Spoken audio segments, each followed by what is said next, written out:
con mis hermanos, yo les invito, vamos a abrir el Evangelio según San Juan 16:33.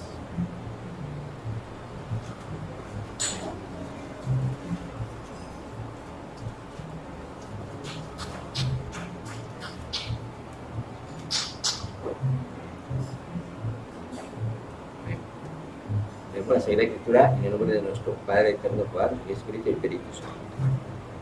Estas cosas os he hablado para que en mí tengáis paz. En el mundo tendréis aflicción, pero confiad, yo he vencido al mundo. ¿Ven? Ese solo versículo. Ese versículo nosotros podemos desglosarlo, vamos más atrás, encontramos que desde San Juan, capítulo 13, tiene una situación donde Jesús ya está prácticamente despidiéndose a los discípulos.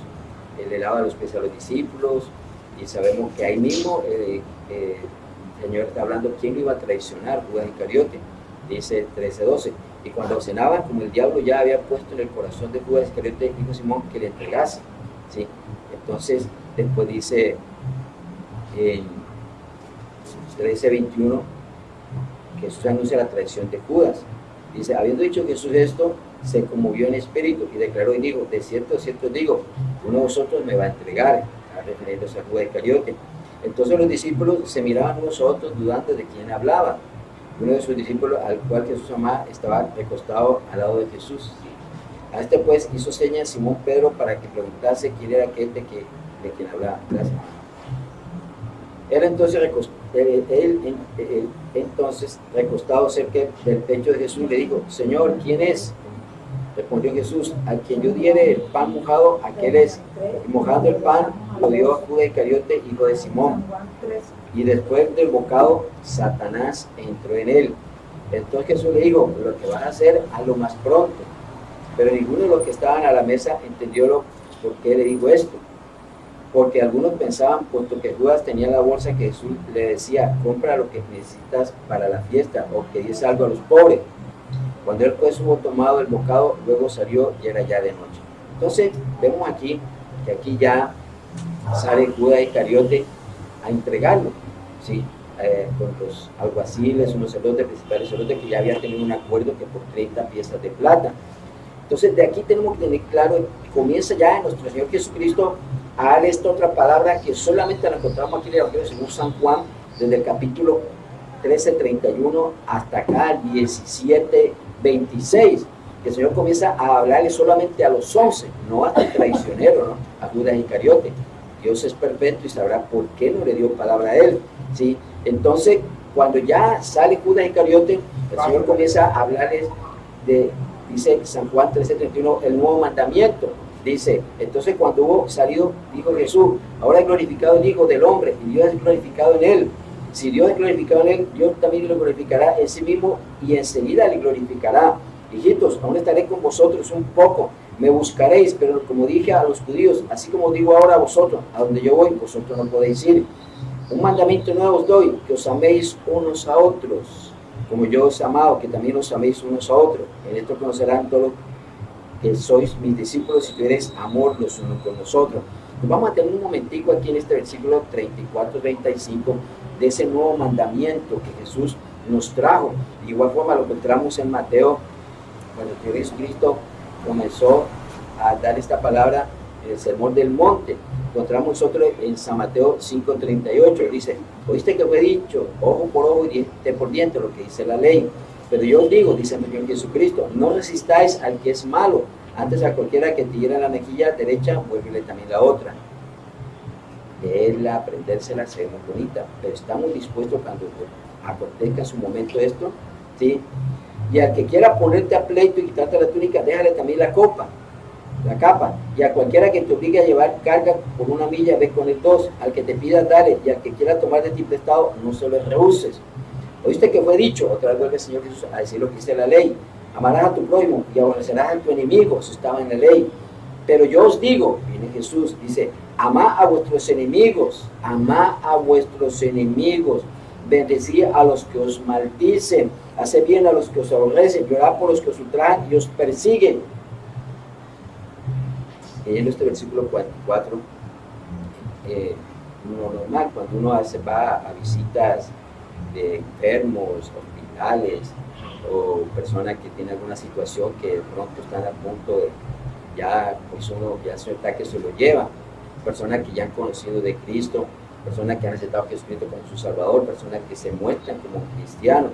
Entonces uno queda sorprendido como en la conversa, ¿no? Porque todo no es doctrina, palabra que uno va a visitar, también tiene un tipo de conversa, y entonces uno, Dios sabrá por qué sale el nombre de alguien conocido de la persona, y entonces uno ve el rostro de la persona que como que se le desfigurara, y como que aún saliera con esa salida que le sale de la rabia, y no solamente con eso, sino que expresan, ¿cómo tú vas a decir y hablar de este hombre, de esta mujer? ¿Cómo se te ocurre decir esto? Si ese hombre y esa mujer es malvado. Y uno dice, Dios mío, ya, y uno le ha dicho, ya tú has perdonado a todas las personas. No, si ya los he perdonado, no sé qué, yo he perdonado. Dice, Dios, ay, no.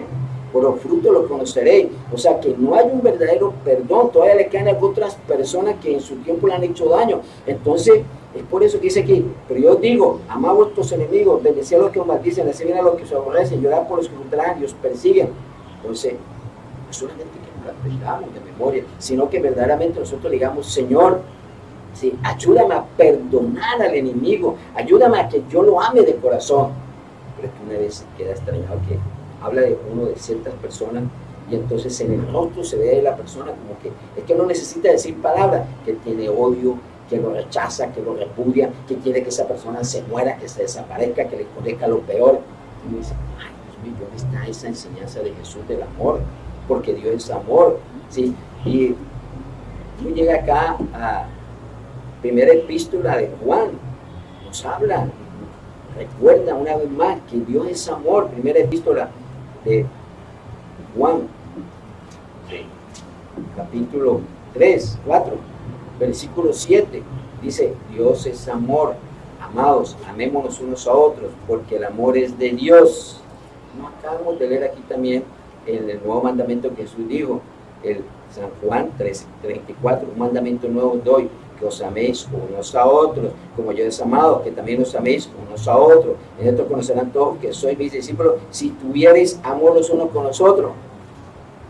¿Por qué? Porque la misma palabra te dice cómo una persona te va a decir que ama a Dios.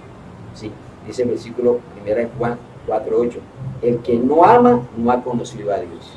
Puede saber mucha doctrina, puede desglosar desde Génesis a Apocalipsis, sí, puede tener grandes revelaciones de misterio, puede echar fuera demonios y reprender al diablo y la muerte, pero si no hay amor, de nada te sirve. Como dice 1 Corintios, sí, 1 Corintios capítulo 13, sí, te habla muy bien de la preeminencia del amor. Dice, si yo, 1 Corintios 13:1, si yo hablase en lenguas humanas y angélicas y no tengo amor, vengo a ser como un metal que resuena o silba lo que nos retiene. Si no tienes amor, viene siendo eso. Si tuviera profecía y entendiese todos los misterios y toda ciencia, y si tuviese toda la fe de tal manera que trasladase los montes, si no tienes amor, nada eres. 1 Corintios 13:3, y si repartiese todos mis bienes, aquellos que creen que por las obras son salvos, para dar de comer a los pobres, y si entregase mi cuerpo para ser quemado, si no tengo amor, de nada me sirve. El amor es sufrido, mis hermanos, es benigno, el amor no tiene envidia, el amor no es jactancioso, no se envanece, no hace nada indebido, no busca lo suyo, no se irrita, no guarda rencor, no se goza de la injusticia, mas se goza de la verdad. ¿Qué más dice el versículo 13:7? Todo lo sufre, todo lo cree, todo lo espera, todo lo soporta. Ese es el amor. Entonces, volviendo a 1 Juan 4:7, amados, amémonos unos a otros, porque el amor es de Dios. Todo aquel que ama es nacido de Dios y conoce a Dio, lo que nos dice el mismo Evangelio según San Juan. Estamos hablando del versículo 34 y 35, el capítulo 3, el nuevo mandamiento. Porque si tú dices una vez que no ama, no ha conocido a Dios, porque Dios es amor. Dice 1 Juan 4:9, en esto se mostró el amor de Dios para con nosotros, en que Dios envió a su Hijo unigénito al mundo para que viviéramos por Él. En esto consiste el amor, no en que nosotros hayamos amado a Dios, sino que Él nos amó a nosotros y envió a su Hijo en propiciación por nuestros pecados. Amados, si Dios nos ha amado así, debemos también nosotros amarnos unos a otros. Nadie ha visto jamás a Dios. Si nos amamos unos a otros, Dios permanece en nosotros y su amor se ha perfeccionado en nosotros. En esto conocemos que permanecemos en Él y Él en nosotros, y que nos ha dado de su Espíritu, porque el Espíritu Santo es el amor perfecto de Dios. Y muchas personas se rasgan las vestiduras. Yo amo a Dios sobre todas las cosas, amo a mi Padre eterno, amo a Jesucristo, amo al Espíritu Santo. Señor, Dios daría la vida por Él, amo a Dios, amo a Dios. Y el prójimo se le acerca y lo detesta. Algunos hace asesión de personas con otros, no gusta de otros. Entonces, si dice que tanto ama a Dios, que no lo ha visto, no ama al hermano que lo ve, que lo tiene ahí presente, que está en el trabajo, que está en el estudio, que está en la iglesia, que es su familiar, entonces, ¿qué amor estás hablando? Es verdaderamente, como leer ese versículo de 1 Corintios 13, el amor es sufrido, es benigno, no tiene vida, no es fantasioso, no se envanece, no hace nada inhibido, no se irrita, no guarda rencor, todo lo puede, todo lo cree, todo lo soporta. Ese es el verdadero amor. Pedirle a Dios que eso lo expresemos de nuestro corazón. ¿Sí? Porque igual también dice aquí, 1 Juan, ¿sí? 3:14, nosotros sabemos que hemos pasado de muerte a vida, en que amamos a los hermanos. El que no ama a su hermano permanece en muerte, dice 1 Juan 3:14. Todo aquel que aborrece a su hermano es homicida, 1 Juan 3:15. Y sabéis que ningún homicida tiene vida eterna permanente en él. El que no ames, entonces es un homicida. Puede diezmar, puede ofrendar, puede tener servicios de culto, puede ser de la Sagrada Escritura de Génesis Apocalipsis, puede ser ministro, ministra, puede, mejor dicho, hacer las mejores obras, como lo hemos venido desglosando. Pero si no amas al prójimo, dice la Sagrada Escritura que eres homicida, y ningún homicida tiene vida eterna permanente en él. Dice 1 Juan 3:15 y 3:16. En esto hemos conocido el amor, en que Él puso su vida por nosotros. También nosotros debemos poner nuestra vida por los hermanos. Desde este punto de vista no estamos dispuestos a poner nuestra vida por los hermanos, ¿sí? Pero el que tiene bienes de este mundo, ve a su hermano tener necesidad y cierra con tener su corazón. ¿Cómo mora el amor de Dios en él? Hijitos míos, dice, no amemos de palabra ni de lengua, sino de hecho y en verdad. ¿Ven? Entonces, volviendo a este versículo central, San Juan 13, 34 y 35, un mandamiento nuevo os doy, que os améis unos a otros, como yo os he amado, que también os améis unos a otros. Y en esto conocerán todos que soy mis discípulos, si tuvieras amor los unos con los otros. ¿Ven? Y el versículo 16, 33, estas cosas os he hablado para que en mí tengáis paz. En el mundo tendréis aflicción, pero confiad, yo he vencido al mundo. Como le compartía, ya nuestro Señor Jesucristo comenzó a desglosar, ya habiendo elegido Judas Iscariote, ya Juan 13:31 comenzó a hablar de este nuevo mandamiento. Se ha hablado sobre el amor, ¿sí? Y igual forma ya comienza el capítulo 14, del 1 al 14, te habla Jesús el camino al Padre. Estos versículos usted no lo encuentra ni en Mateo, ni en Marcos, ni en Lucas, ni en los Hechos de los Apóstoles, ni en el Antiguo Pacto, ni en las epístolas de Pedro. Aquí en el Evangelio según San Juan sabemos que es el discípulo amado, entonces fue que escribió esto, que lo escuchó estando ahí al lado del Señor, esta palabra cuando estaban ya sentados los 11. Entonces Jesús el camino al Padre, comienza el Señor a desglosar. Después el Señor les habla otro tema, la promesa del Espíritu Santo, que rogaría al Padre, que vería al Espíritu Santo, que el Espíritu Santo es el Consolador, que les traía recuerdo toda palabra, que no podrían sobrellevar más palabras de doctrina que Jesús estaba enseñando a los discípulos. ¿Por qué? Porque no estaban bautizados por el Espíritu Santo. Ellos fueron bautizados en Hechos de los Apóstoles, capítulo 2, cuando salió el Espíritu Santo en forma de lenguas de fuego. Y después vemos cuando Pedro y Juan fueron llevados a ese concilio, a ese juzgado religioso del sumo sacerdote, principales sacerdotes y los fariseos, saduceos, y comenzaron a escuchar a Pedro y a Juan que hablaban con de nuevo. Y ellos se sorprendieron porque unos pescadores, hombres del vulgo, ¿sí? Hombres sin letras, o sea, analfabetas, de un estrato muy bajo en ese tiempo la sociedad, y sin embargo se admiraban de ver cómo hablaban y hablaban de Jesús. Entonces, porque ya estaban bautizados por el Espíritu Santo, Hechos capítulo 2.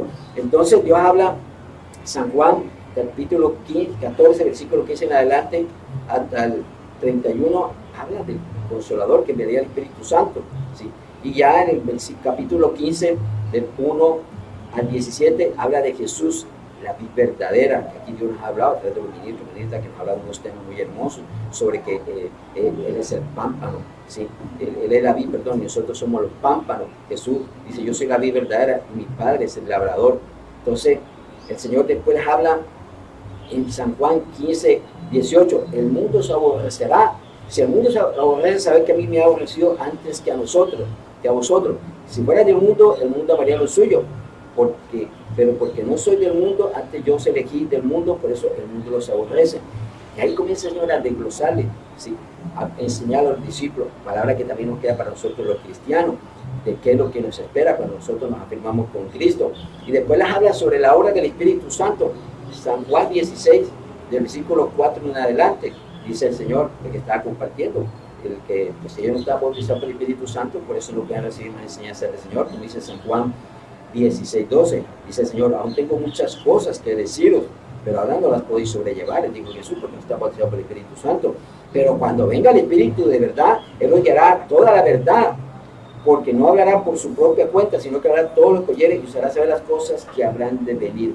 Y os hará saber las cosas que habrán de venir. Ese párrafo pequeñito es importante, porque ya entendemos y comprendemos que cuando hay guerras, que está Ucrania con Rusia, Israel contra este grupo Hamas, y así la tierra que hay en otros lugares, y que se está levantando y todo eso. Entonces algunos ya comienzan, entre comillas, como que esos grandes profetas, entre comillas, dicen, ya Jesucristo está a la puerta, ya yo creo que no llega el 31 de diciembre, exagerando. Otros dicen, ya se están dando la señal y comienzan a mencionar un poco de versículos.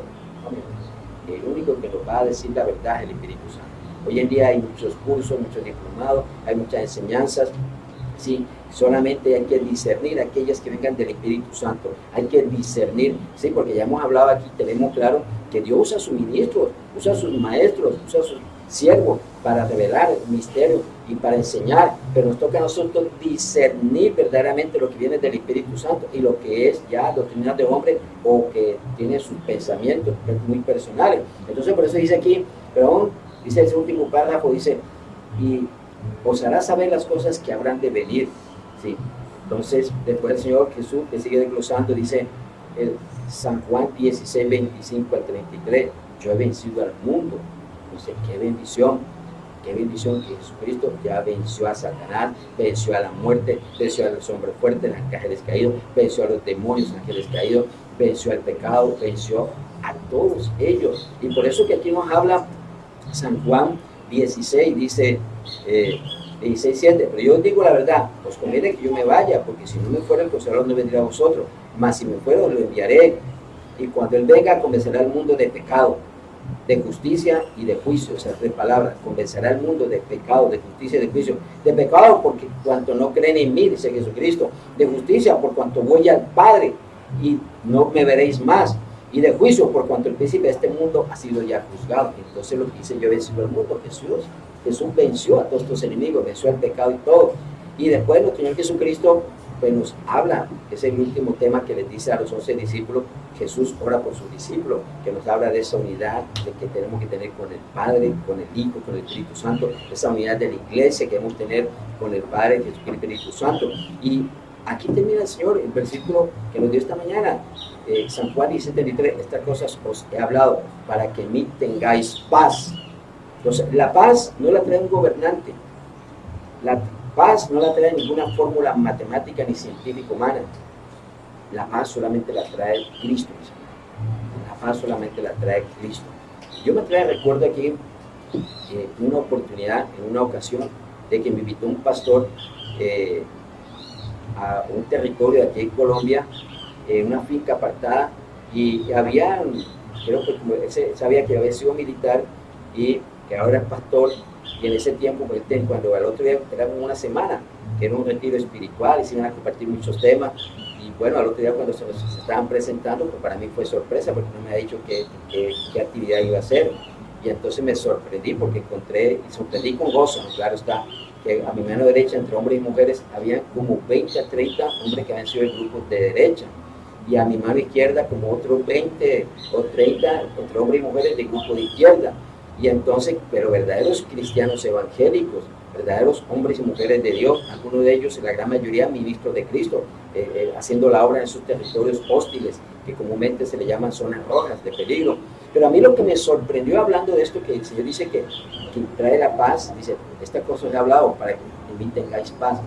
Algunos de ellos me compartían, me decían, vea, el gobierno que les podía dar carro, casa, un sueldo de 1 o 2 millones, beca y todos los beneficios, pero ellos se ponían a pensar, hablando cuando estaban en el viejo hombre, decía, eso se lo ganaban en 1, 2, 3 días de narcotráfico.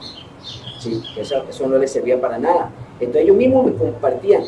Cuando hay un verdadero cambio es cuando una persona que está al margen de la ley, un delincuente, un rebelde, necesita de que su corazón reciba a Jesucristo, que Jesucristo le traiga paz a su corazón, que reciba a Jesucristo como su único y suficiente Salvador, se arrepiente de su pecado, le pida a Jesucristo que le cambie ese corazón de rebeldía, de pecado y de maldad. Y entonces la persona que me estaban comentando, pues está dando testimonio mismo, porque algunos me comentaban lo que habían hecho de atrocidades cuando estaban en el viejo hombre, y aún no los veía, yo nomás observaba, decía, Dios mío, este hombre que me está diciendo todo lo que hizo en el viejo hombre, pareciera que fue una fábula, pareciera que esto no fuera cierto, porque ver a esa persona, lo manso, lo humilde, la forma de hablar, las palabras tan humildes, tan sencillas, una persona que se le veía en los ojos, en la mirada, un cambio tremendo, se le sentía que tenía esa verdadera paz de Cristo. Entonces, eso es lo importante. Por eso es que nosotros como iglesia, en esta mañana, Dios nos demanda, Dios nos pide en esta mañana que oremos por estas personas. En nuestras naciones hay grupos de rebeldes, llamemos de derecha e izquierda, hay delincuencia, llámese organizada, de cualquier tipo de pecado, de narcotráfico, de trata de blancas, etcétera, como se llame. A nivel mundial sabemos que hay guerras de los de Rusia contra Ucrania, los de Hamas contra Israel, y viceversa. Pero entonces nosotros no podemos estar siendo partidarios de un lado, como cristianos no. Nosotros como cristianos tenemos que orar por esas personas que están en pecado y maldad. Señor Jesucristo, revélatele a sus vidas, que yo tenga un encuentro verdadero contigo, Jesucristo, que se conviertan a ti, Cristo bendito, que tú eres un Dios de amor, que tú eres el único que puede traer la paz a sus corazones, Señor. Eso es lo más hermoso, que podamos orar. Porque si el cristiano hace como el natural de seguir diciendo, esos terroristas, esos rebeldes, esos malos, y comienza a bla, bla, bla, está tirándole más leña al fuego, está atizonando más. Y el Señor esperando, bueno, ya tengo mis hijos, a los que se convirtieron, a los que estuvieron en mucho pecado y maldad, que extendí mi misericordia. Ahora ellos van a orar e interceder por esto que necesitan. Y el Señor, oh sorpresa, mira, no está orando, está maldiciéndolo, porque son maldecidos. Está deseándoles el mal. No, Dios mío, Señor, entonces es importante. Miren, yo estaba pensando ayer, yo decía, Dios mío, pero yo me traía ese pensamiento, creo, yo decía, si todos los cristianos evangélicos de todo el planeta Tierra tuviéramos por lo menos 1 hora o de pronto un mediodía que pusiéramos de acuerdo todos, vamos a orar por los que están en el Islam. Sabemos que es una falsa religión. Vamos a orar para que el Señor le quite toda venda espiritual, para que ellos entiendan que el único que pagó un precio de sangre por nosotros los pecadores fue Jesucristo, no fue Mahoma, porque Mahoma está muerto, ya está muerto en el lugar donde está, que el único que intercede ante el Padre es Jesucristo, que el único que trae esa verdadera paz. ¡Qué bendición! Créanme que sería un movimiento espiritual tremendo, quitándole a Dios esa venda espiritual, eso es mágico, pero no.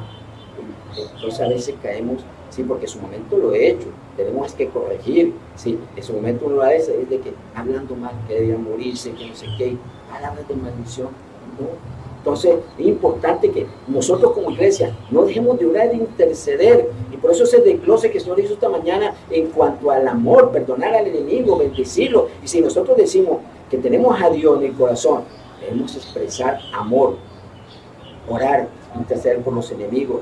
Debe haber amor, porque vimos que es la primera epístola de Juan, ¿sí? En cuanto al que no tenga amor, ¿cómo se le tiene? ¿Sí? Al que no tiene amor, dice Juan, primera epístola de Juan 3:15, todo aquel que aborrece a su hermano, todo aquel que aborrece a su hermano es homicida, sabe que ningún homicida tiene vida eterna permanente en él.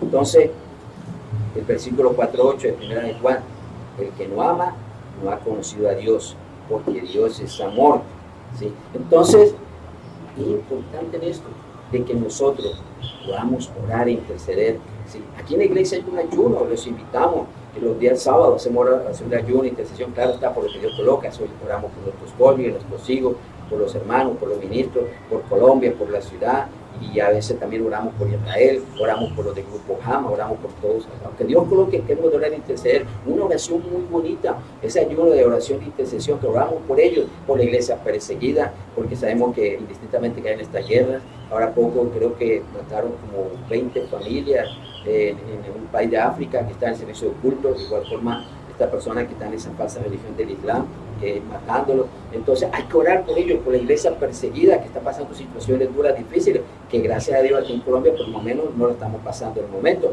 Entonces estas cosas os he hablado para que tengáis en mi paz. La paz solamente la encontramos con Jesucristo. Otra cosa, que si hay un tratado de paz de un gobierno, lo único que tenemos es que orar, Señor, que yo le den espacio a ti, Jesucristo, y ellos entiendan que tú eres el único que puede cambiar los corazones. Señor, que este tratado que están haciendo humanamente entre el gobierno y esta persona, Señor, que seas tú iluminándolo, que seas poderoso, aún si es tu voluntad colocar un ministro de Cristo, que toque el corazón del gobernante, toque el corazón de estas autoridades, que de igual forma haya un pastor, un ministro de Cristo, que lleve ese mensaje para que verdaderamente no solamente los que están en el grupo del margen de la ley, sino aún estos gobernantes que también están con el diablo, tengan un encuentro con Jesucristo, se arrepientan de su pecado, entienda que hay que convertirse a Cristo para que verdaderamente haya esa paz, ¿sí? Porque si eso para ambos lados, si un gobierno X o Y quiere que un grupo al margen de la ley cambie y de pronto ese grupo al margen de la ley se mete con Cristo, ¿qué esperamos con el gobierno? Si todavía sigue en su idolatría, en su paganismo, ocultismo, en pecado, maldad, el diablo es mentiroso. Entonces se tiene que haber la paz, es que tanto las personas del gobierno que no conocen de Cristo como que están más claros tengan a Jesucristo en su corazón, que entiendan que gobernando con Cristo hay justicia, y los otros que lo que estaban haciendo daño durante tanto tiempo, que la mejor encontraban paz, la paz verdadera la encuentran con Cristo. Dice, en el mundo tendréis aflicción. Sí. Pues los que ya somos cristianos tenemos claro. No creo que cristiano que ya conoce la palabra, que no tiene vivencias, mientras estemos aquí en el mundo habrán aflicciones de alguna u otra forma, persecuciones, amenazas, que le hacen en la cara feo, bueno, cualquier tipo de situaciones son aflicciones, ¿sí? Pero confiar, yo he vencido al mundo. O sea, que esas aflicciones que se han dado y que no sabemos cuáles vengan más fuertes más adelante, pues nosotros tenemos que confiar en Dios. Dios que nos provee, Dios que nos sustenta, Dios que nos respalda, Dios que nos bendice, Dios que nos protege, Dios que nos ayuda. Otra cosa que lo haga directamente, use las personas o las instituciones que Dios quiera usar, pero la confianza está en Dios, mis hermanos. ¿Bien? Damos gracias al Señor por su palabra.